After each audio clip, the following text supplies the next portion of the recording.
Hey, welcome everyone. We are just going to give it another minute, if you don't mind, to wait for a few more of our registrants to join the webinar.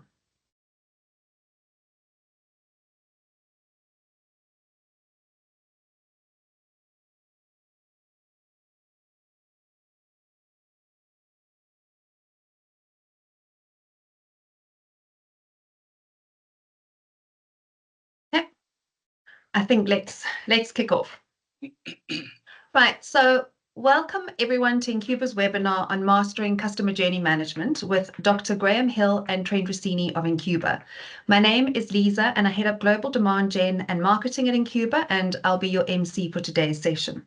So in this exciting collaboration, Dr. Graham Hill, or Dr. G as we affectionately call him, has teamed up with inQuba, a leader in customer journey management, to co-host this exclusive webinar. So first, a little bit of housekeeping. So please, everyone, be aware that today's session is being recorded. And as a courtesy to our esteemed speaker and participants, I kindly ask everyone to remain on mute throughout the webinar. We also encourage you all to use the Q&A feature for any questions during the presentation. So today, we are incredibly excited to delve into practical insights with our distinguished speakers. So Dr. Graham Hill is a world-renowned expert in customer journey management with an impressive track record of transforming customer experiences across various industries. Based in Cologne, Germany, Dr. G is recognized globally for his expertise in personalization and customer journey orchestration.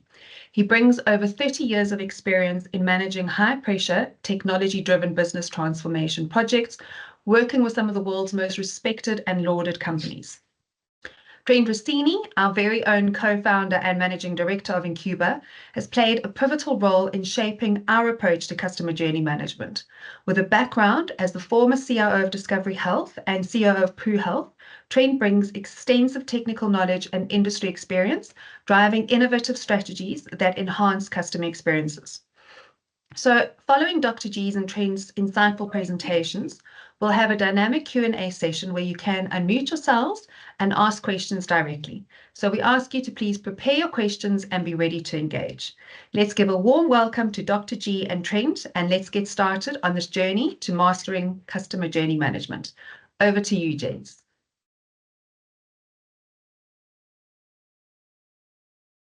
All right, thanks, Lisa, for a great introduction. This webinar is in two parts.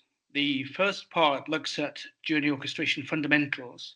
So what you really need to know to get started with journey orchestration, and I'll be delivering that part. The second part, part two, looks at a case study of how inQuba has implemented journey orchestration at a South African company, Vitality. Vitality is actually a really interesting company. In fact, it's so interesting that I've used it to illustrate part one as well. Every journey, every hero's journey needs a call to adventure. This is ours. So the big question is, why on earth should we bother with journey orchestration at all? Why not just stick to personalized next best action instead? And I think the answer is that marketing mix modeling shows us why. This is some research carried out by Professor Kuhn Powells at Northeastern University.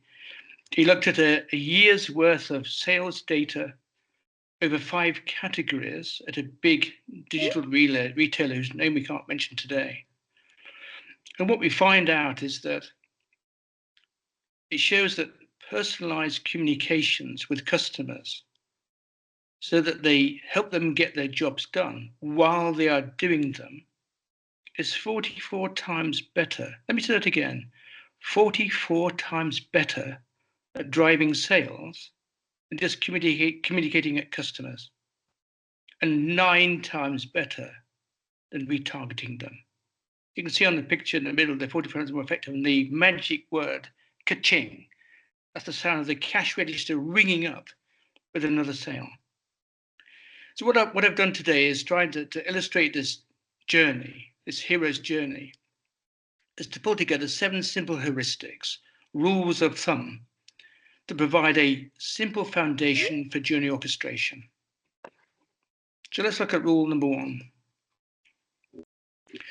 All customers are different. In fact, I believe they are too different. I don't think it makes much sense to focus on customers at all, surprisingly. But most customers have the same set of jobs that they want to get done. They have functional jobs, so improving your strength as a rugby player, losing weight if you're a little bit overweight, and recuperation if you've had a debilitating challenge of some kind. But they also have emotional jobs, how they want to feel about themselves, and social jobs, how they want to be seen by others. And of course, they also have associated jobs, things they want to do at the same time as their functional jobs. Things like monitoring progress towards your target, setting targets in the first place, and counting your calories as part of a weight control regime for health and fitness. In fact, it makes much more sense to focus on customers' jobs than to focus on customers themselves. Customers hire companies like Vitality to help them get their jobs done. This usually requires a series of contacts, not just a single one. And this series of contacts is the mythical customer journey that we hear so much about. And customers use outcomes to define what success looks like in getting their jobs done. And these outcomes are our best definition we have today of their needs. If we know the jobs customers are trying to get done, and if we know their desired outcomes, we can identify segments of customers that make up an attractive market. We know what they want after all. A toolkit called Outcome-Driven Innovation focuses new products, services, and experiences on helping customers get their jobs done and their desired outcomes faster, easier, and better than the alternatives. Almost 80% of new products fail in market, surprisingly. But over 80% of products developed through outcome-driven innovation succeed. In fact, that can increase to 95% if you can be very fast to market to meet changing customers' needs. But it's no good having great outcome-driven products if nobody's interested in them. In B2C markets, we reckon that customers are not in the market 99% of the time. In B2B markets, probably more like 95% of the time. In direct marketing, we've always had the 40-30-20-10 rule. That is, identifying the right customers is worth 40% of your marketing success. Identifying the right time when they enter the market at a category entry point is worth 30%. Just those two factors alone, the right customer at the right time, is 70% of your marketing success. The final 30% is driven by the proposition, which is worth about 20%. And last but not least, the communication, the content, is the final 10%. A recent McKinsey study showed that roughly 80% of customers say they want personalized communications, products, and experiences. But 85% are dissatisfied with the person they receive to date. Customers tell us what they want from personalization. They want the 3 R's. They want to be respected. They want to be recognized and to be thanked for the value they brought over the years of custom with the company. They also want to get reinforcement of the value they've got from the product they've already bought. This is the 44% uplift in action, helping customers get their jobs done while they're doing their jobs. And last but not least, they want to get recommendations, appropriate recommendations of new and better products when they need them. In fact, the more communications can help customers get their jobs done, the more effective they will be. But most jobs require more than one contact to resolve them. They're on a journey, remember, a journey of multiple contacts. Journey orchestration knits those individual contacts into a coherent journey that is properly sequenced, properly timed, and that flows for the customer. Vitality is much more sophisticated than most companies that you're going to come across. It provides a multi-sided market.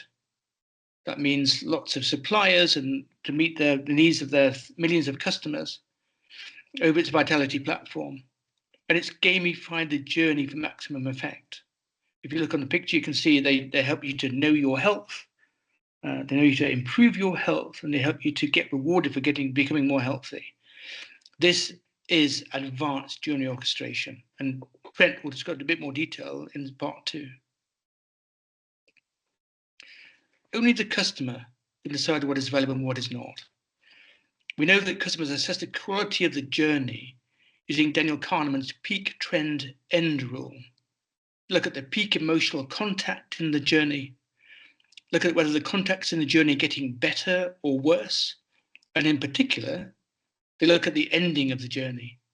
And this assessment using the peak trend end rule guides their satisfaction, guides their repurchase intentions, and guides their likelihood to recommend you to another customer. And let's not forget, they also compare your experience with that of competitors. We know from research that you need to be at least 20 to 25% better than your competitors if you want their customers to switch to you. This is probably the most controversial bit of the whole foundational part. I believe that most customers are not emotionally loyal. They're economically retained. They stay out of habit. Incidentally, studies have shown that habit is the most powerful behavioral driver at our disposal if we want to change customers' behavior. And evidence for this retention rather than emotional attachment comes from studies like Byron Sharp's work, published in How Brands Grow, and a legendary book since it's been published in 2015. And he shows that customers who buy a lot are promiscuous. They buy a lot from you, but they also buy a lot from all your competitors. The more they buy from you, the more they buy from others. And let's face it, customers don't really care about most brands anyway. I have a study in 2021 showed that customers would either not notice or easily replace 75% of brands if they literally disappeared tomorrow. So if we want customers to keep coming back, the key thing is to do two things. We want to help them to get their jobs done fast, easy, and better. But in particular, we should not mess things up. A messed up, a failed contact really recognizes 3 to 8 times more influential than a successful one. Being pushed away by failed contacts is one of the biggest drivers of defection. And of course, we mentioned a second ago, we also need to be keeping an eye on competition. Customers will jump to significantly better products.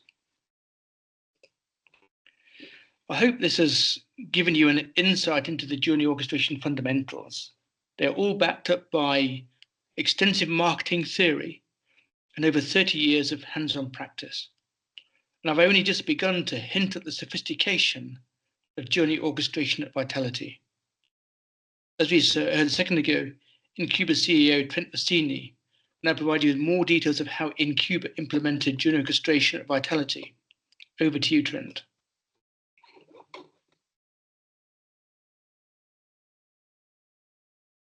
Thanks so much, Graham, for the introduction. Obviously, when you're working in the space,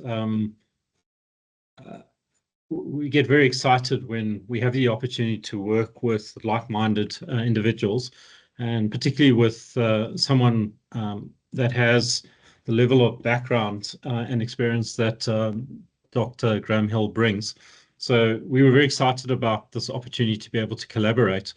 So Graham's outlined some of the approaches and philosophies and strategy behind the journey orchestration.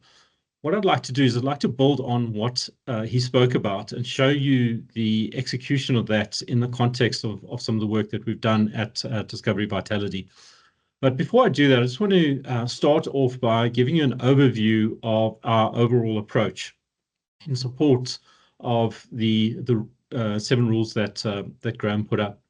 So we're working primarily with organizations that are trying to drive some level of profitability. Now, in the context of customer experience and this deep belief that it's all about the customer and the job that they need to get done, the job is represented by a goal. The customer has a particular task, has a particular job that they want to get done. We represent that through a goal. Now, what we know about customers is on their journey towards that goal, they'll never start at the goal. It seems like an obvious point, but customers start off at a different point. They start off not being at their goal. So for argument's sake, they want to open up a bank account, or they want to, for instance, take out a new mobile phone contract, or for argument's sake, they want to buy a car. And they would start on that journey of engaging with the organization. Now, what we also know from behavioral science, and Graham mentioned, for instance, the peak end rule that Daniel Kahneman has shared with us, is that customers act on nudges. And obviously you want to make that a great experience. It's got to be engaging. But what we've seen is very often customers are simply busy. They're busy with their daily lives, and they don't have time to focus on the particular proposition that you're putting forward. And if you manage to meet the customer and make sure that the customer actually perceives that they're receiving value along the customer journey, typically they are quite receptive of these nudges to actually move them forward. And the case study I'm going to show you today, I think, is evidence of that. And that really leads us to the case study today, which is talking about how we manage customers along customer journeys, ultimately with the objective of facilitating them making sure that they get their job done and they actually reach the goal, and ultimately that should translate into a profitable business. So we have within the inQuba platform a number of tools. So the first of those is this ability to be able to ingest data and visualize real journeys. And it's important to emphasize here that when we're talking about visualizing journeys, that we are simply ingesting journey points. Those journey points can come from multiple systems. They might come from, for instance, a web application, a call center interaction, walk into a branch. And what we do then is, using the data capabilities and matching algorithms and elements of AI, we're able to construct a customer journey. Once we've got a view of that customer journey, and obviously this is happening on a real-time basis, we can then apply rules for engagements. And those engagements can either nudge, or they can engage with individuals to get feedback and can understand the context of the customer. So you can actually start to ascertain whether you truly are adding value along the customer journey. And that feedback can either be quantitative or it can be qualitative. A really important principle that we use is the ability to actually create what we call a virtual journey point. And one of those virtual journey points is what we call an idle point. And the idle point is a data manifestation of inaction. That often seems quite counterintuitive to people.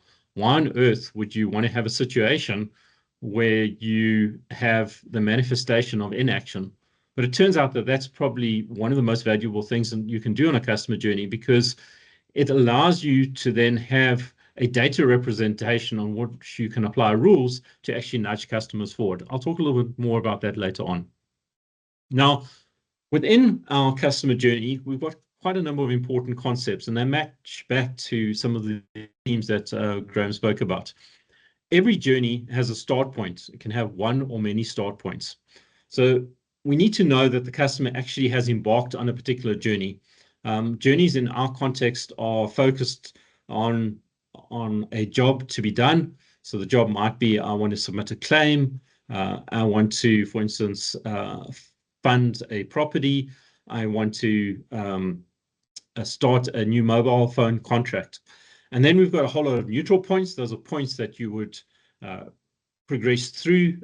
There might be a recursive nature to those points.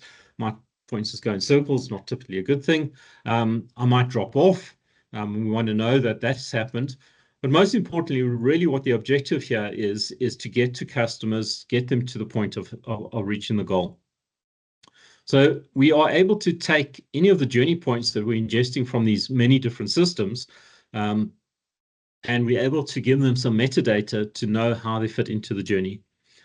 We then have a whole lot of connectors. Now, connectors are important because they allow us to take data from underlying systems in a non-technical way and very quickly get to transform and integrate data from multiple sources to be able to represent that customer journey. So the data can come from, for argument's sake, websites in a real-time context. They can come from apps. We happen to have an integration into Google Tag Manager that we've shown to work highly effectively because it allows you to get up and running really quickly with minimum coding. We've got this idea of personalized, anonymized URLs. These are links that we can put into media such as emails and SMS. In some of our markets, we're doing a lot of work with WhatsApp, which is working particularly effectively for us. We have an integration into the Microsoft ecosystem for a no-code, low-code facilitation of integration through Power Automate. And we have a further slightly more technical solution, FlowGear, that allows visual integration. Of course, for the more technical of our clients, they can make use of our REST APIs and our webhooks if you want to do coded integration. And then we've got a full capability within the platform to be able to ingest data from file structures on a fully automated basis as well.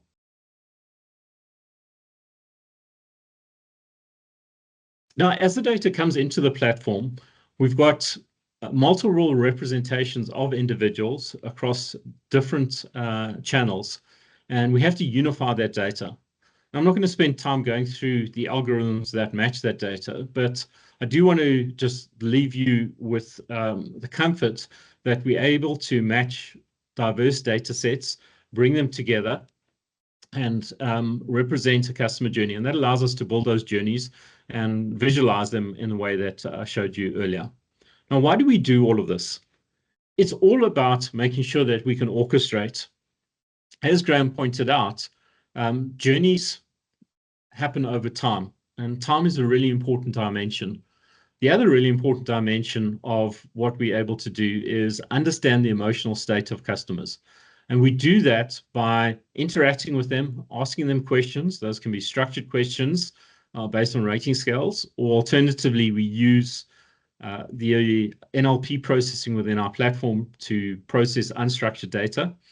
And that really allows us to then understand and profile customers and to build up audiences. From that, we're able to then match those audiences with specific content. And we can then take that content for the different audiences based on the context that we've collected. So understand the emotional context of customers and understand as well the state that they're in along the customer journey, and then nudge them at the right time. And again, timing is such an important part of customer journey orchestration that really does differentiate it from more traditional waterfall type of engagement solutions. We build up that single view of the customer. That allows us to understand how customers fit into different groups on dimensions such as demographics. It allows us to view their engagement activities. It allows us to make sense of their value delivery perceptions, i.e. the value that's been imparted from the corporate entity to the individual. And from that, we can build up rules that either classifies the customer or alternatively matches the customer or a particular group of customers to the content. And all of that's visible within the platform as a single view, including the customer journey for each particular customer. So the single view capability really allows us to understand individual customers as they're going along the customer journey, and then target the right content at the right time to be able to nudge them towards the goal, which ultimately means that we are able to support them getting their jobs done. Now, I touched briefly on the power of the nudge. As I said, one of the learnings that we've got, and I'll show you evidence of that learning shortly, is that inaction is a very large feature of customers' interaction with organizations. And I think it's got to do with the heavy pace that people live under and all the pressure that we're under on a daily basis. So I might start a journey, I might go through a couple of neutral points, but ultimately the objective is to get me to the goal. So what can happen along the way is I can go idle, and idle in our context basically means that I've ceased to move forward. I might not have got to a particular neutral point, or I might not have got to a particular goal. And as the customer gets to each one of those idols, defined by a very specific timer for that individual, we're able to engage them. We can engage them with a WhatsApp nudge. We can engage them with a web nudge. We might, for argument's sake, engage them by making an outbound call. So what we're doing is we're actually monitoring customers as they are progressing along the customer journey. We don't know in advance what the journey is, because obviously we only discover that as the data flows into the system. But we do know that there are certain points along the customer journey that are critical for progress. And we also know that if customers are not going to reaching those critical points, that they're not progressing forward, and therefore a nudge is appropriate.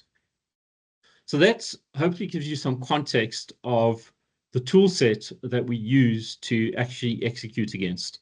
So let's pull this together in terms of a case study. It is one I really enjoy sharing, both because of obviously the work that we've done and the results that we've got, but also because it's representative of an organization that is very progressive in the way they approach the market, and that is Discovery Vitality. So for those of you that are not familiar with this particular organization, they're a wellness organization and insurer. The objective is to get people engaged in a wellness program and participate in a set of activities. Now, the program itself is very powerful and very valuable, but only if you engage. And if you don't engage, obviously what's going to happen is you're not going to perceive that you received any level of value. You're going to lapse and you're going to drop off. And that's exactly what they were finding at Discovery, in spite of the fact that they had this very compelling program, that certain people were not having a great experience and that they were losing revenue because customers were busy. So if we look at one of their benefits, they've got a benefit called Active Rewards. Now, Active Rewards is this notion that you link your Apple Watch or your Garmin watch or your Fitbit to Vitality. And that allows them to monitor your fitness activities. If you're someone like myself, and I have to admit, I'm a complete addict in this regard, what happens then is that you get motivated on a weekly basis to hit certain target points for participating in the activity. And that works really well if people are actually part of the program. But the challenge here was actually to onboard people. So let's look at this customer journey over here. At the center of the journey is the happy path. This is the path that I guess many organizations would expect that customers go on. They start on the customer journey by activating their policy. They're expected to log into the web or the app, and they're expected to activate their active rewards. That's what AR stands for. And ultimately, they should become an engaged member. Of course, if that was the case across the board, there wouldn't be much of a need for inQuba, but it's not the case at all. In fact, what we see is that there are many steps along the customer journey, and therefore I'm going to highlight the secondary journey that actually, in many respects, is the primary journey, because this is where the majority of our traffic lies. And this really is indicative of the fact that people didn't engage with the first communication, and therefore we sent a reminder. They didn't activate the active rewards, and we sent a reminder. They didn't read the how-to guide, and therefore we are able to engage with them through a chat conversation. So the customer journey takes cognizance of each particular individual, what they're doing at different points in the customer journey, and then for each individual, it orchestrates a set of communications. Now, we happen to have used the WhatsApp channel. I know there are different people on the call from different parts of the world. And obviously, these communications can be replaced by SMS or email, depending on the specifics of your market. One of the advantages that we did get out of this particular engagement is obviously it's very multimedia rich. You'll see that it's highly personalized. So in this test example, it's addressed to myself. It asks a series of questions. So it's not a unidirectional communication. It facilitates a bidirectional interaction. And you can then interact and say, I'd like more information, or please get me set up. And what we're able to do is we have deep links into, for instance, their Mobi site to take them to a very specific destination. And all of that is trackable and represented on the customer journey. So this is the first scenario in the first comm. As I said, very few people will actually progress along this route. What typically happens is that customers then land up in an idle state because they're busy, because they're getting on with daily life. What has to then happen is we have to recognize that they're idle and we have to start a series of nudges. Again, we use multimedia and we actually start to nudge them. And this is where we start to see a significant uplift in terms of engagement. So in this case, we're saying, are you ready to get set up? The person says, I'm ready. And now we can open the app and we can direct the people into the app. So this is very much an overlay on top of your base e-commerce and digital infrastructure. Once you've progressed to the end of the customer journey, we send you a how-to guide. And that's basically, now that you're onboarded on this particular program, it tells exactly how you should earn points on a weekly basis, what activities you need to undertake, how you check your progress. And you can see your particular goal. That goal actually dynamically changes as you progress and you go up the tiers within the Vitality program. What might happen along the customer journey is you might land up in a situation where you want to talk to someone. And what we're able to do is then invoke a chat conversation, and that's exactly what's represented here. So we can mix and match between fully automated engagements in this particular scenario, where you actually chat to a particular individual who can then assist you along the customer journey. What's important here is this is all in the context of a journey. At the end of the journey, we're able to ask a series of questions. And this is more reminiscent and might be familiar to some of you that have more of a customer experience background, where as part of the conversation, we actually ask you how the experience was. And then what we do is we collect unstructured comments, which we then process through text analytics. Now, all of this interaction is then represented in a customer journey on a real-time basis. So this is a summary view of that particular representation. And we're able to drill into the customer journey and actually determine exactly who's reached different parts of the customer journey, who's dropped off, who's been in progress, and who's idle. We're also able to map out the unstructured content. We use a matrix representation.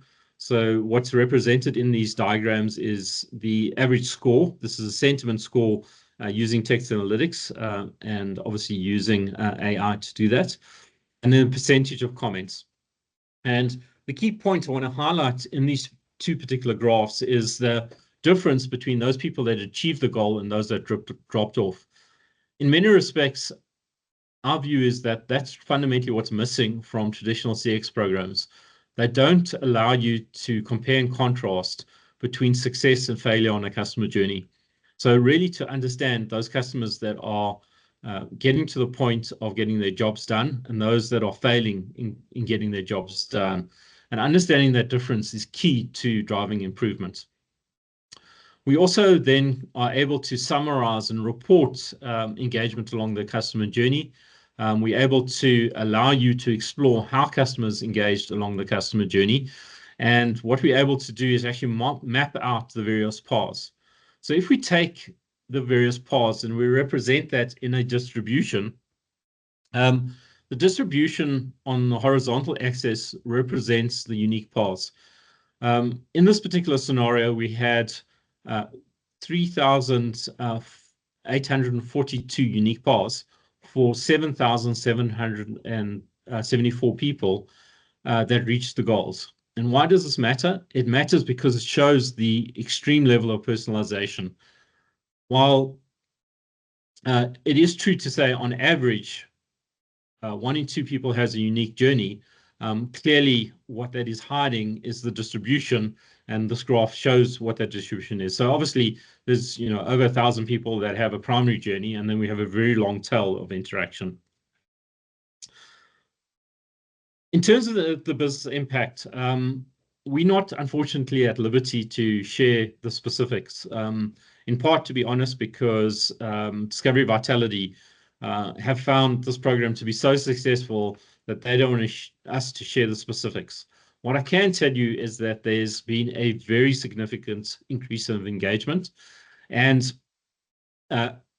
the Discovery organization is full of actuaries, and actuaries have actually proven that they have had a very definitive and significant reduction in lapses.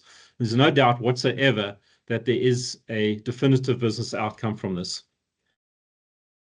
Talking about what we're going to be getting up to next is really shifting from onboarding to usage. So the program has been very successful to get people to engage so far. And what we're going to be moving towards is refining the granularity of the prompts and incentives to actually drive outcomes. So there's another very exciting chapter that we are now busy with as we've learned from this first phase of work. And that really concludes what I wanted to share with you formally, and takes us to our Q&A session. Super, thanks so much, Trent. I've popped in the chat now that if anybody would like to ask a question, please raise your hand and I can unmute you, or otherwise please do feel free to pop it into the Q&A chat. Don't be shy.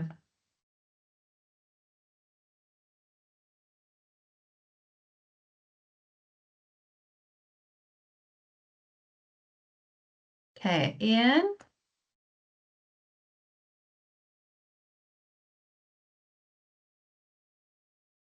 Hi, good afternoon. I was slightly late because I had a conflicting meeting. Did you talk about the neurolinguistics in any detail? You mentioned you have neurolinguistics. So, Ian, let me, what we do is as an integrated part of the solution, we use text analytics to analyze structured content. And a couple of themes around that. One of them, obviously, is to logically group comments together to see the themes that are applicable at different points in the customer journey. In turn, what we can do is we can use that within rules to actually profile customers. So we can see, for argument's sake, customers that, for argument's sake, completely inactive, those that are active and want to get fitter, those that are extreme athletes, that we can pick up in the text analytics. The other key capability that we have inherent in our text analytics capability is we can pick up sentiment. And that allows us to get a sense of those customers that are having a great experience and those customers that are having a fairly average or a not very effective experience. So all of that data is certainly very useful in understanding as individuals navigate along the customer journey. Yeah, thanks. No, I just didn't. I did study neurolinguistics some time ago. And I understand it's nonverbal communication, and analytics involving nonverbal online seems unlikely. So I wasn't sure how the neurolinguistics got in there, but No, Ian, is this because you mentioned, is this to do with NLP? Is that what? yeah. Because I think the NLP that Trent is referring to is natural language processing rather than neurolinguistic programming. Okay, sorry. Trent described. Then I understand it's different. Yeah, that's completely different. That's what I was confused about. I thought it didn't make any sense to me. I could hear that in your voice. Now I understand. Thank you. Great. Any other questions? I think Amanda had a question, which you put in the chat, I think. Yes, Amanda's asked for some, Graham, you've mentioned some resources. So Amanda's asking for us to be able to share them. So I said to Amanda, I will definitely get that across to her. Absolutely. I'll make a list and share them with you, Lisa, and you can share them with anybody who's interested in looking at the original sources. It can be quite a long list. It's probably 10, 15 things, but it's the background that provide the backbone for the fundamentals, the foundations. Okay, excellent. We have another one, Trent, from Denise Sliam.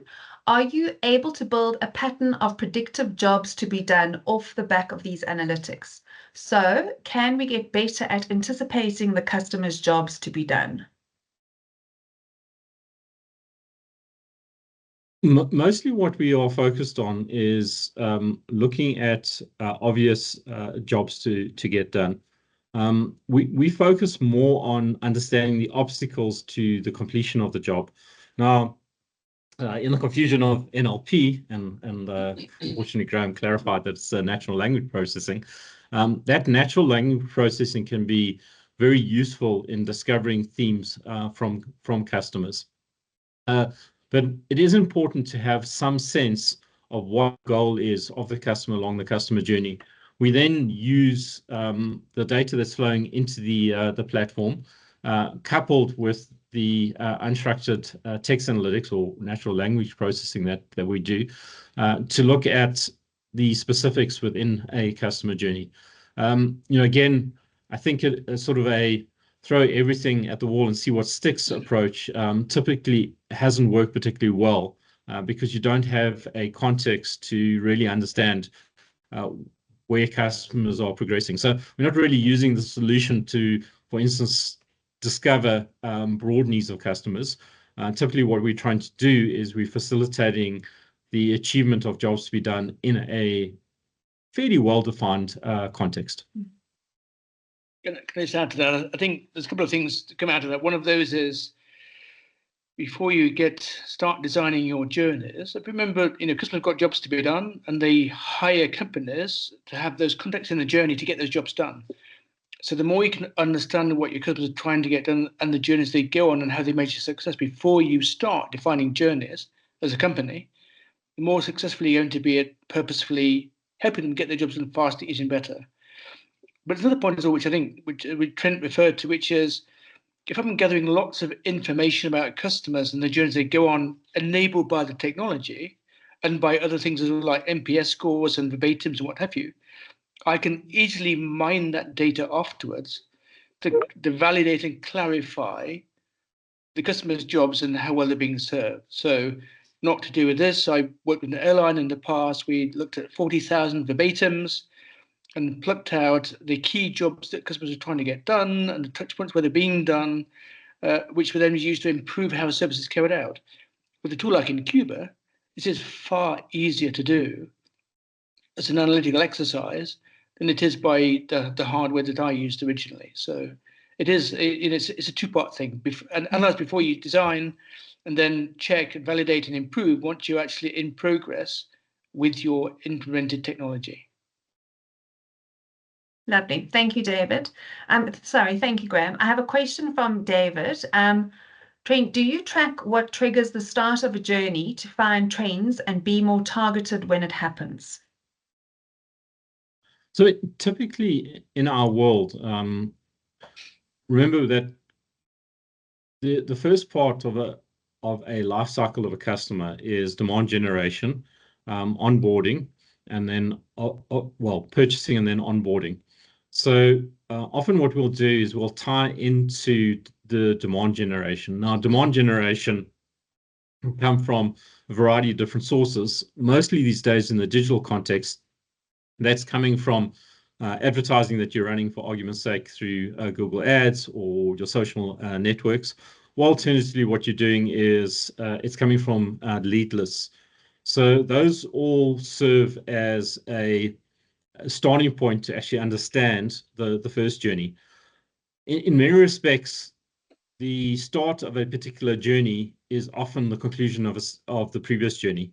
So at a practical level, I might be going through discovering a product, going through a quoting process, and then I might be progressing onto an onboarding journey and ultimately an engagement journey, such as the one I showed you today.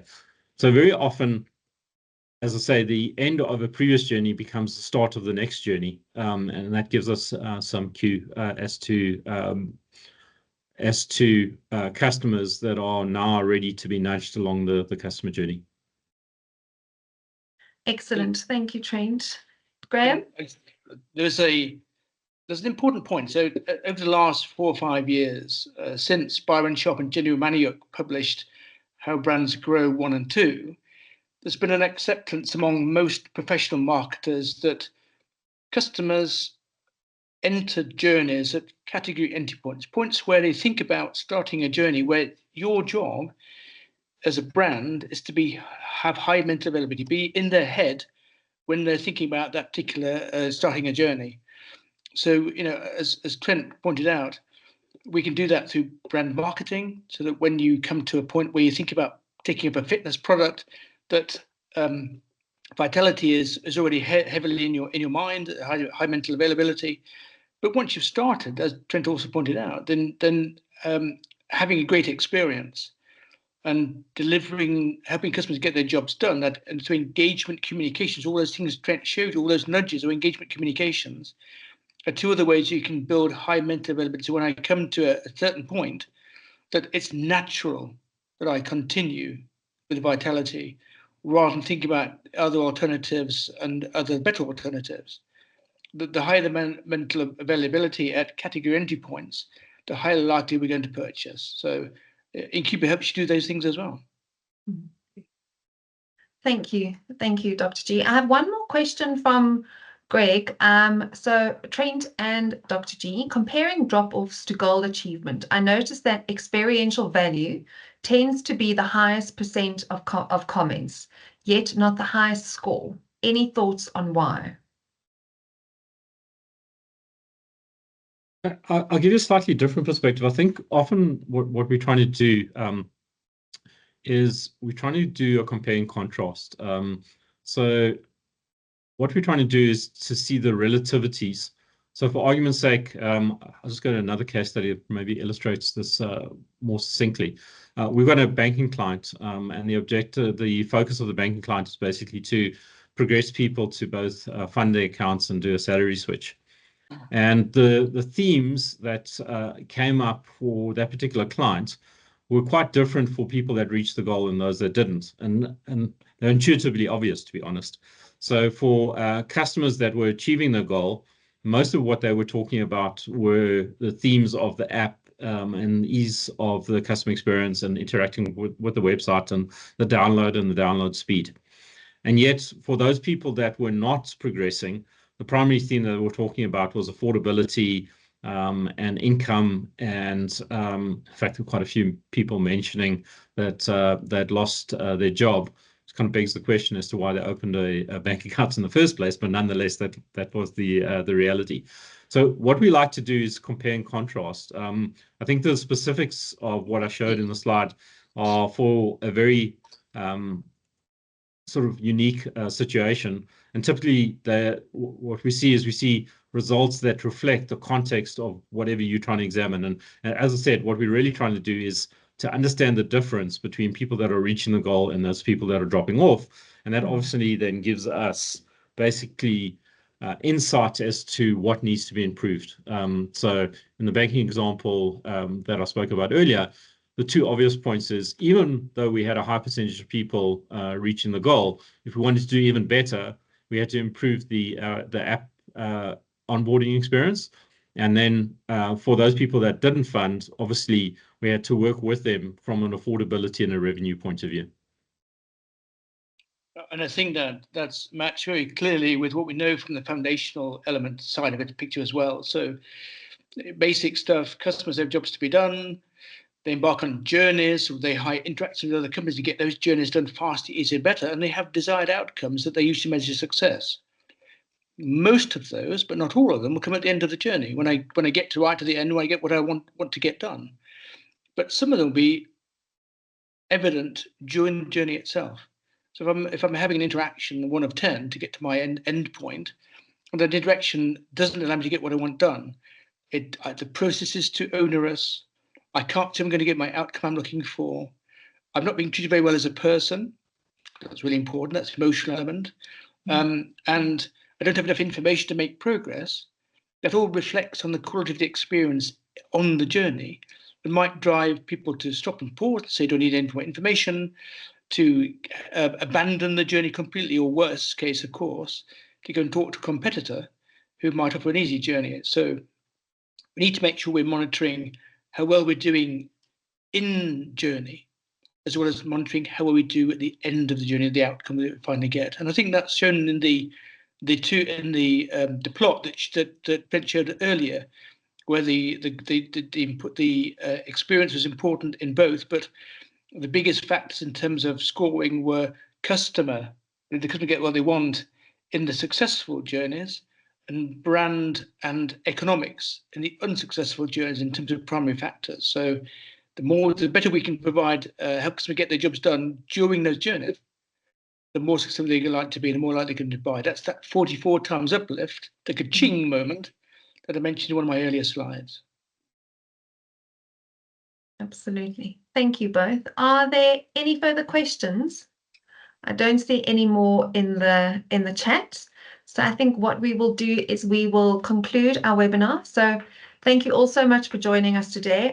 We really appreciate your time and your participation, and we really do look forward to continuing the conversations in future sessions, and we will be in touch. All the best. Thank you. Thank you very much. Thank you for your participation. Really appreciate it.